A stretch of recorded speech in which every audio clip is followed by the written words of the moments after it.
consciousness works on 12 different levels of energies. So we have the 5 elements with us: the earth, water, fire, air, and space. Other than that, it also has its own consciousness. Each of these elements has its own consciousness, because of which it survives and it works on different platforms. Similarly, each of these elements also has its own energy, it has its own emotion, it has its own dimensions. And somehow they are all connected to each other. And since they are connected to each other, you'll find that there's a concept of refraction, reflection, and there's a matter content in that. So somewhere in the fire also you'll find the matter, you'll also find matter in air, you'll also find that it's part of the space, it's also part of the earth, it's also part of the water.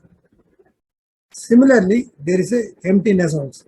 Each of them has an empty space. So it works actually on the 12 dimensions.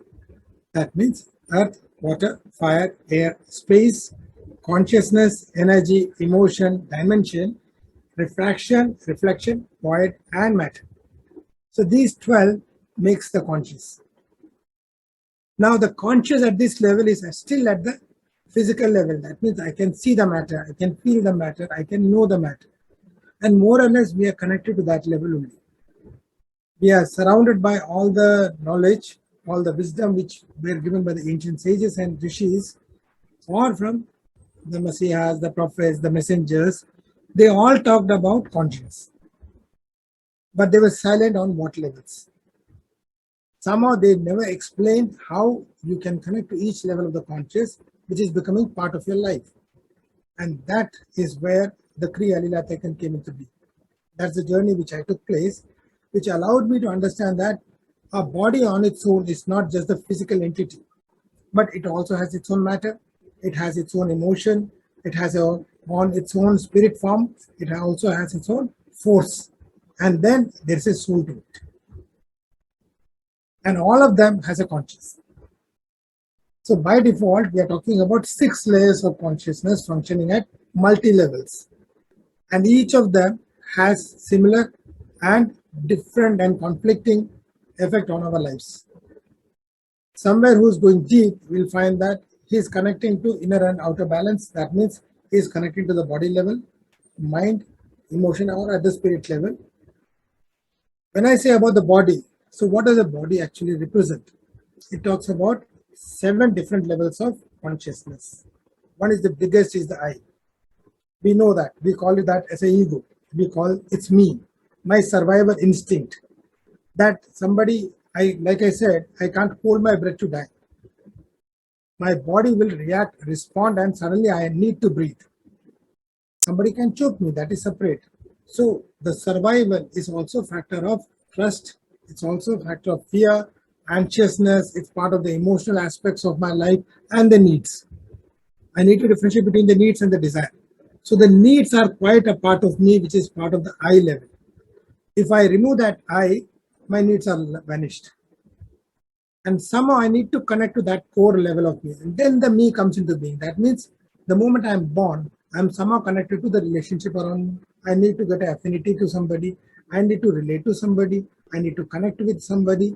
I need to be having a belongingness. Somewhere I need to be acknowledged also. And then the moment the acknowledgement happens, I'm emotionally attached to them. So the I and me is covered in that. Then the myself comes into being. That means I should be accepted by the society. The society should be accepting me also. My thoughts can be different.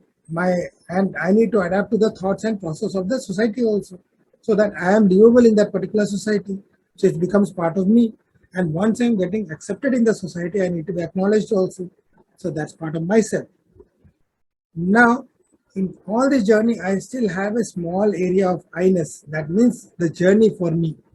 Somewhere I need to find a small place for me where I feel that, okay, I'm peace.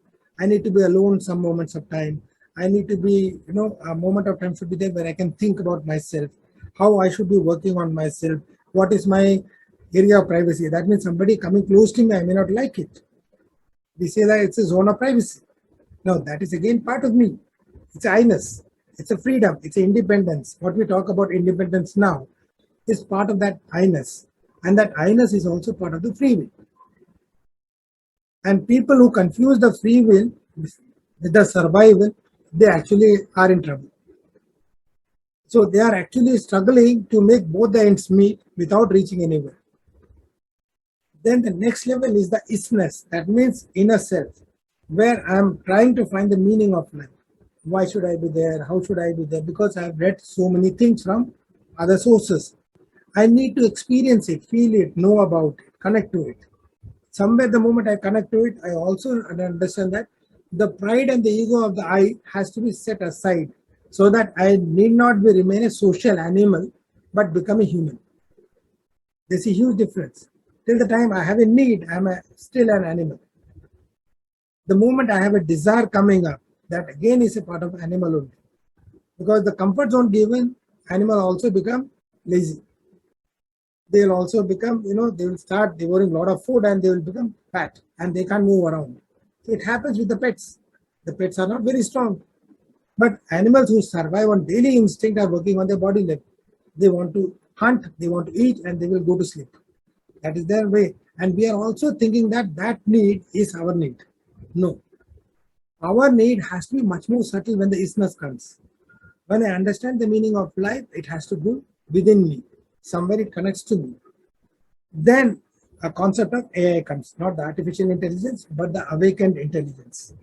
It's part of my awakened self, where I say that I need to connect to my oneness.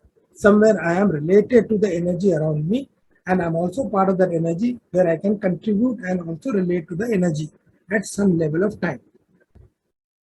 Then the last comes is being alive. It is a moment of surrendering, selflessness. What we talk about, all the things which we think as pure, is part of the selflessness, being alive. In traditional terms, it was called as Jiva Mukta. So these 7 become still part of the body level of consciousness.